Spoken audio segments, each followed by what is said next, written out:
Ladies and gentlemen, boys and girls, children of all ages, this is Hopeful Chewbacca back at the Church of Chewbacca, and we're going to do some team advice for subscribers to the YouTube channel here. We're going to start with who's Jerzu, and then we're going to move on to Steeltiitan. Give them both some reviews on their team, some advice to kind of help them out to build their team. Let's get into it. As always, we're going to go over the person's team first, and then we'll put them side by side and kind of show you what improvements or advice that I have to build the team up some. So Jerzu here has Mario Lemieux with first line left wing. He has 87 overall Sean Couturier at center. Then he has Wayne Gretzky at right wing on his first line. His first defensive pair is Erik Karlsson and Keith Yandel. On his second line, he has Alexander Nylander, who is the Winter National card, was one of the Christmas options. Then he has Jean Beliveau at center, 88 overall. Then at the right wing, he has Jake Gensel, Team of the Week card, 86 overall. He has Letang's Halloween card, 84 overall. Then Vladislav Gavrinkov, Russian Winter National card, 86 overall. Third line, we have Matthew Barzal, Team of the Week. Matt Duchene, a Lit or Grit card. Connor McDavid's base card, 87 overall. Then we have the dynamic duo Dougie Hamilton, 83 overall. And then to wrap up the third defensive pair, we have OEL or Oliver Ekman-Larsson's base card. On the fourth line, we have Dave Taylor from the Kings alumni, which I believe is part of the dynamic duo set. Then we have the base Claude Giroux. Bold Eric Daze. I think he's one of the best budget cards in the game right now still. I think he's only 8K now. He's still a monster. Then we have Anders Nielsen and Mikko Koskinen to wrap up his goaltending. Brian Filler is the coach. With the way this team is built, he has Howitzer, Speedster, and Distributor activated. Let's see if maybe we can get a second Synergy activated or just strengthen some of the depth on his team. I do think he has some guys that are useful for the way his team is built, but I think he can improve it some. Let's see what we're going to do. As stated previously, my review of the teams on the left, his team's on the right, the original team. For the first line, we're actually going to keep the first line the same. What I do want you to see, though, Jerzu, is I want you to upgrade this Sean Couturier as much as you can. Not necessarily as quickly as you can. Just keep upgrading him because he's definitely going to be an endgame card, especially if you just get him in the low 90s endgame card. Make sure you do that jersey set every week. I think it still lasts for a week so that you can continue to upgrade this card for whatever jerseys you need. I don't know why they went that route with the jerseys. I think it was kind of stupid. But either way, I do think that you need to continually upgrade to Sean Couturier. But for the first line, offensively, we're going to keep it the same. I want to see you upgrade this Erik Karlsson to the Litter Grit Erik Karlsson. It is going to cost about 60,000 to 80,000 coins, maybe a little bit more, but I think his price is going to steadily drop. I just think it'd be a nice little upgrade. You get some howitzer use out of him compared to this base Erik Karlsson, and it'll just make this card very, very fast. I think he's a relatively decent budget guy. On the second line, what we're going to do here is I'm going to take the Alex Nylander and Jean Beliveau, keep them there. The Beliveau is obviously untradeable, I'm assuming, because you mentioned you didn't get the Lafleur, you got Beliveau instead. Then we're going to put Thomas Tatar from this team of the week that's going on right now. It'll allow you to activate Thief when we go through this entire team. We will keep the Chris Letang and Gavrikov as your second defensive pair. I think they're a pretty decent mesh.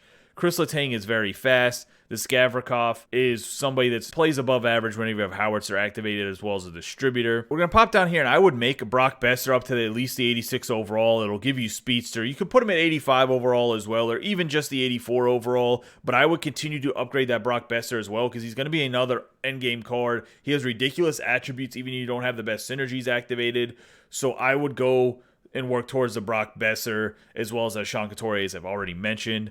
Then I would pick up Matt Sundin, whether you do it through trying out some 86s, because there are a lot of good 86 overall HUT Master Icons. That's kind of what I would suggest to you the most, is to go after some of the 85 and 86 overall HUT Master Icon cards, as well as maybe some of the 87s, because those are very good cards. As you can see from some of the videos I've done, they have 85 to 90 overall upgrades, and you can get HUT Icon collectibles, by just playing your rivals in squad battles every week because you do get gold players from those packs. So I think it's advantageous to kind of gamble on those Master Icon sets just a little bit. If not, buy the Matt Sundin outright. He is about 125,000 coins, unless his price has recently changed. And that's for PlayStation 4 price. I think on Xbox, the prices are a little bit different. They're normally 10K higher or 10K lower. Just move the Matt Duchene then to the right wing on this third line. And we're still going to keep the Matthew Barzal, but we're going to bump him down a line. We will have their defensive pair. Keep Dougie Hamilton at the third left defense. I think that then you should replace Oliver Ekman-Larsson and get this Ryan McDonough primetime 85 overall. And the reason I say that is this McDonough will play at about an 86 overall, but I just think he's a better card than this Oliver Ekman-Larsson. Ekman-Larsson doesn't have the great checking category like this card does. As you can see, only 85 defense awareness, 84 stick check. You can get that upgraded to 90 and 87 with this McDonough. I don't think he's that much more expensive. I don't think he's pricey at all. And then the speed is the same. The acceleration, the agility's the same as this Ekman-Larsson if you're looking at it. Better shot, better defense, better checking, and I just think overall this McDonough is just a good upgrade over the Ekman-Larsson. For the fourth line here, we're going to keep your Jake Gensel that was on the second line and move him all the way down to the fourth line. We're going to get rid of Daze and McDavid. Now, I know you might not want to get rid of McDavid, but I think right now on the team, I would sell McDavid while he's still roughly 30,000 coins, because eventually he becomes like a 10,000 coin card over time. I mean, it might be a month or so away, but he definitely drops in price. So I would sell him to help fill out some of this team, in my personal opinion, at least for right now. Move Barzal from that third line to the fourth line, like I mentioned. Getzel from the second line down to the fourth line. And then pick up Dylan Larkin's primetime 86 overall and get rid of this Claude Giroux. With the Dylan Larkin, if he'll activate Thief, which will give him 92 faceoffs, great passing, absolutely nasty speed at the 93 speed, 92 acceleration. He doesn't have the best shooting, but that's why you have the Barzal and the Gensel with him, is he'll kind of be your setup man, and these guys will be the guys that score you goals on this fourth line. Plus, they won't play that much. Larkin is a nasty penalty killer as well. You put him and Duchene on a penalty kill together, there's a good chance you could have a breakaway shorthanded. Not all the time, but I mean, there's definitely a good chance. You got a lot of speed on that line. I would upgrade this Nielsen to Vasilevsky. Vasilevsky also has distributor. He's going to be a better goalie than Nielsen in my personal opinion.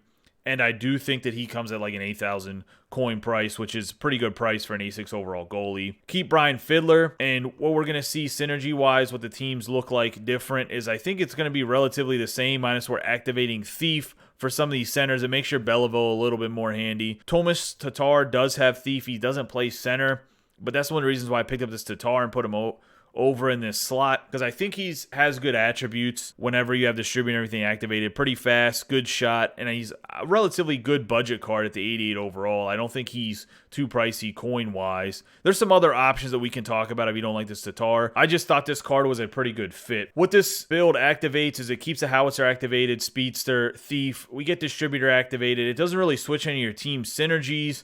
With kind of what you told me in the chat about what your coin stack is, I didn't want to go too crazy. I wanted to do some maneuvers that would solidify your team a little bit more without like kind of blowing your bank or making you have to open up your wallet to buy packs and stuff like that and hope for the best. I think that adding the Besser, the Matt Sundin solidifies your third line some, and then just working on Couturier and Besser I think is your best bet by playing your squad battles, your rivals, or taking chances at the 85, 86, and 87 overall Master Icon packs. I think that'd be your best maneuvers to try to continue to build this team. And if you have questions about what guy to pick, just DM me on Discord and I'll answer you as quickly as I can. If it's like 3 in the morning Eastern Standard Time, I might not be awake, but if I'm awake, I will answer you as quickly as I can. And that's going to wrap up the review for Who's Jerzu. Now let's move on to Steeltiitan. So Steeltiitan's team is a little bit more developed than Jerzu's team, as you can see just from the first two lines and first two defensive pairs. Steeltiitan was having some problems marking the cards untradeable. Let me open up the link. Like on his screen, it'd be untradeable, but then you open up the link, they're not untradeable. Whenever I do the review, I tag the cards that are untradeable because there are some that are untradeable, so I just want to make sure that you guys know, such as the Team of the Year or the Master Icon players. What Steeltiitan has as a team right now is at left wing, Nate McKinnon's Master Set player card, 91 overall. Then a 92 overall, Sean Couturier. He has Team of the Year, Leon Draisaitl. Then he has the Fantasy Hockey, Cale Makar, 91 overall. Victor Hedman, Team of the Year. That's his first defensive pair in line. For the second line, he has Guy Lafleur at the left wing. Daryl Sittler, Silver Master Icon 90 overall card that just recently got upgraded within the last week or so. Then Wayne Gretzky 89. He has the 89 overall John Carlson Master Set Player, 87 Paul Coffey. Then he has Brock Besser at the third line left wing, 89.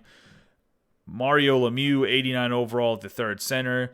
Nikita Kucherov on the third line right wing. He has Erik Karlsson's lit or grit card for his third defensive pair. And then Duncan Keith, Team of the Week, 88 overall. His Alexander Nylander, Winter National card. NC Kopitar, center, fourth line, Team of the Week, 88 overall. Then he has Nico Heischizer for his Switzerland Winter National card, 87 overall. Then he has Ben Bishop and Frederick DeChow for his goaltenders, and Brad Rome, the 3-Spark coach, for his coach. He has a very good team. One of his requests was that he was trying to build towards Swarm. So to get to Swarm, he'll probably have to give up some player synergies. Let's see what we can do for him. So once again, when we're looking at these teams, the review's on the left, the original team's on the right. So what we're going to do right here is we're going to bring up Brock Besser to the first left wing line, keep Sean Couturier at the first center, Leon Draisaitl first right wing, more than fine. Keep his top defensive pair together. I think Makar and Hedman synergize very, very well together because Makar's super fast. Hedman's a little bit slower, but he's big-bodied. I like that combo. Second line, we're going to keep exactly the same. Lafleur, Sittler, Gretzky, Carlson, Coffey. Coffey and Karlsson, kind of same mesh that the Hedman and Makar have. I like that mesh, actually. For the third lines, where some things start to change. Obviously, the Besser moved up to the first line. We're actually going to sell this Nate McKinnon. He's pretty pricey right now because he does have Spark. He's one of the better cards. To let go of McKinnon might not be like the best move that everyone would think of, but if you want to get Swarm, you're going to have to sell somebody to fill out the rest of the team. And I'm going to give you two options on the third line and the third defensive pair. The option that I think you can do today and the option that I think will give you a lot more flexibility in the future. But we're going to get Mika Zibanejad's Winter National Sweden card with what's activated here, the workhorse, the distributor, Spark, and Swarm. Zibanejad is absolutely a stud muffin. Look at the skating here, 94 acceleration, 95 agility, 91 balance, 94 endurance, 90 speed, and then you're looking at the hands, 93 puck control, 93 passing, 92 hand-eye. His shot doesn't really get too much of a bump with these synergies, but he does have 89 across the board with 90 shot accuracy and wrist shot accuracy. Body checking, 90 body checking, 93 strength, defensive awareness, 92, stick checking, 95, 93 discipline.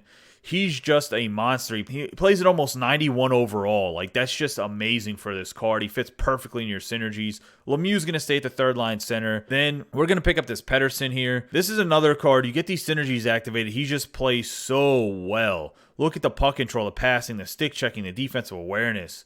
The shot gets bumped here for 94 slap shot power, 93 wrist shot power, 91 speed, 89 acceleration, 98 agility. I think this is a great card. Another option here, which could be a little bit more of an expensive option, but he does fit in to your synergies because, as you will see, the Howitzer is at 6, but you'll have to adjust another card too, and we'll adjust both those cards at the same time. But there is another option. You can put this right wing that's even a little bit better than this Pettersson is, but we'll get there in 1 second. Then I have Ville Saarijarvi replacing the Erik Karlsson, and the biggest reason we're going to Saarijarvi is you need him for the Swarm and for the shutdown, and it actually becomes a very solid card. He's a little bit smaller at 5'10", but he has 90 speed, 99 agility, 92 acceleration. His shot isn't the best, but he does have 91 slap shot power, 89 slap shot accuracy because of the shutdown. 94 stick checking, 89 defensive awareness. He has good body checking with the 89 because of the shutdown and some of the other synergies you have activated. Good puck control, good passing. I think he'd be more than sufficient for a third pair left defenseman. Then I have Brad Park, the 85. Would make him a little bit slower. He does have good defensive awareness and stick checking, though, with the synergies activated. The shot's not the best. But if you're mixing the Park with the Saarijarvi, I think they're a pretty good pair for your third pair to fill out the synergies that you need filled out. Now here's what you can do that would be the more expensive version of this. I think this is more than sufficient. I think just even upgrading Brad Park right here to the 90 overall version of Brad Park would be a huge upgrade, even though it gives you a little bit too much howitzer, because he becomes 91 speed, 89 acceleration. His shot's way better. He would have max defensive awareness, 97 stick checking, big time body checking at 96. He just becomes a complete monster defensively as a defensive defenseman. With Saarijarvi and Park at the 90 overall, they'd be more than able to skate together. Now, you could get somebody over here like the Teuvo Teravainen's Halloween Master Set player card that does have Swarm. The 89 overall version ends up playing about 90.5. He doesn't quite have the shot that Pedersen has, but he has some of his other things like acceleration, agility, and speed are just ridiculous on this card when you have these synergies activated like this. As well as he has good stick checking, discipline, defense awareness. Now, he is more money than the Pedersen is. So it's just one of those things. Like, I think the Pedersen's more than sufficient. So we'll actually do a side-by-side of this Pedersen and Teravainen and show you like how important Howitzer is and how a guy that's an 89 and 87 overall can be relatively close if you have the right synergies activated. Activate Howitzer on the Pedersen, and then you're going to activate Distributor, Spark, and Swarm because that's what the team's going to have. Now you're looking at the comparison, and yeah, Teravainen's going to have a more acceleration, just +1 speed. He has a little bit more endurance and balance. But then you're looking at the shot, it leans towards Pedersen because of the Howitzer. Then you're looking at the hands and passing and hand-eye, leads towards Pedersen because he's just a little bit better. The body checking is towards Teravainen, but neither guy's a big body checker. Then the defense actually leans towards Pedersen because he was a little bit better defensively. The discipline goes towards Teravainen. So you actually compare these two cards. They're only 11 points off, and they're probably about 150,000 difference in coin. The Pedersen, I think, works out very well for the third line because of the guys that you have on the third line with the Pedersen. I think that the Pedersen's okay being that speed. Doesn't have to be a little bit faster like the Teravainen is because of the little Mew and Zibanejad that he plays with. So I do think that Pedersen might be a slightly better fit, but he only needs to be here if you don't have Brad Park to 90 for right now because you need him to activate Howitzer because if you take him off, they don't have Howitzer activated. I just think it gives you a lot of flexibility when you get this Brad Park up to where you want him to be, because then you can get rid of Pedersen and put anybody there that just has Swarm. Gives you a little bit more flexibility. So now we get to the fourth line. We still have Nylander down in the fourth line. I'm picking up Bobby Clark here. He has Howitzer and Swarm. He's another guy. He's going to get a 91 overall card. But this Bobby Clark, I'm telling you right now, guys, this is one of my favorite cards in the entire video game. He's the only guy on my entire team, I've had him for about 170 games, that has more goals than assists. He seems to stand in the right place if you're looking for a one-timer pass out of everybody in the entire game. Like, he's always in the right spot. It is ridiculous. He scores so many goals. It seems like he has a wicked fast shot. I really like this card. Now, he only gets up to 88 speed, and he has 86 acceleration, 92 agility with the synergies you have activated. His shot is 89 wrist shot power, 90 slap shot power with 86 accuracy. So statistically, his numbers don't look like ridiculous. I use him on the penalty kill. He does have 87 faceoffs, so that's more than sufficient. I just think he plays way above his attributes. And whenever you get these synergies activated, he's going to play about 88.3 for his overall. So that's pretty nasty. I think you need to pick up this Bobby Clark. And he's only about 75,000 coins unless the markets really change since I researched it a little bit earlier today. Nico Hischizer, we'll keep him as the fourth line right wing right now. I think that's more than fine. This card is actually pretty filthy too with all these synergies activated. Like, Pele's at a 90 overall for an 87. Like, I think this is a great card. It's one of those sneaky good cards that a lot of people know about, but they don't know about. We'll keep Bishop and DeChow together for right now. You need 2 Distributor, 1 Spark, and 1 Swarm in your goaltenders. How you do that is really up to you. As you can see, if you want to get a guy later on that has like Distributor and Balance to try to somehow finagle balance into this build, you could probably get away with it. There are some guys, though, that are going to have to shift around if you want to get balanced. You're going to have to pick up like Chris Chelios, probably like Scott Niedermayer or something. I'm not sure. But we can talk about that at a later date when the game gets a little bit further out. More guys have 2 synergy points for team synergies. We'll keep Brad Rome as the coach. Pretty much what we've done with this team build is keep your team exactly the same synergy-wise, except added Swarm, switched around some players to make that happen. You're going to have Howitzer, Speedster, Shutdown, Workhorse still, which are obviously, with the way these guys are built, going to be what you want for the player synergies. And really, the biggest thing is I kind of had a build built up that didn't have Workhorse. And I think it's super important to have Workhorse for this Leon Draisaitl, at least until he gets a few more upgrades, because if not, his acceleration will be down at 89, which isn't bad, but 93 acceleration on this Draisaitl makes him a nasty card. And then on top of these 4 player synergies, you'll have Distributor, Spark, and Swarm activated. I think this is the team you go with, man. If you have the ability to build this team right now, go with it. I would upgrade the Brock Besser to a 90 overall. I didn't put him up to that bump, but I'd upgrade him, and then I would just stack up Hut Icon collectibles to get guys upgraded like the Coffee, Gretzky, Lafleur, Lemieux, and then Bobby Clark. If you can get these guys upgraded whenever they come out, when their upgrades come out like instantaneously, you're going to have such flexibility in your lineup. You will be able to build Balanced or Barrage, whichever one you want to go after. And then I think your team is really, really, really nasty. Like, and then you have an endgame team. So I think this is the build that you should go with. Like I said, it's a little bit cheaper version. I would get that Brad Park up to a 90 as soon as you can. Brad Park, like I said, maybe 70K. He's probably even less now because I think people don't realize how good his 90 overall actually is. Boys and girls, that's going to wrap up the subscriber team advice of Jerzu and Steeltiitan. I hope it helped some of you guys out that are watching the videos. If you would like me to go over your team and give you team advice, either drop a link below, but it seems like YouTube blocks them for whatever reason, so you might want to join the Discord or DM me on Twitter. That way I can get the link from you to kind of go over your team. The reviews, I can normally get them done depending on how many I have to do. 24 to 72 hours. It just kind of depends on how much of a backlog there is. At least that's what they're taking right now. If the backlog continues, what I need you guys to do whenever you submit me stuff is just keep your team updated. That way I have the most up-to-date link whenever I go over it, because whenever I'm building these teams, I do them literally a few hours before I do the review. That way it's the most up-to-date team that is part of the link. So if your team updates, just update the cards. Keep your links updated so it helps me whenever I make the review, so I'm not giving you an old review that wouldn't necessarily be useless. It just wouldn't help you as much as it should. As always, I appreciate all the support. You guys have a great day and be safe.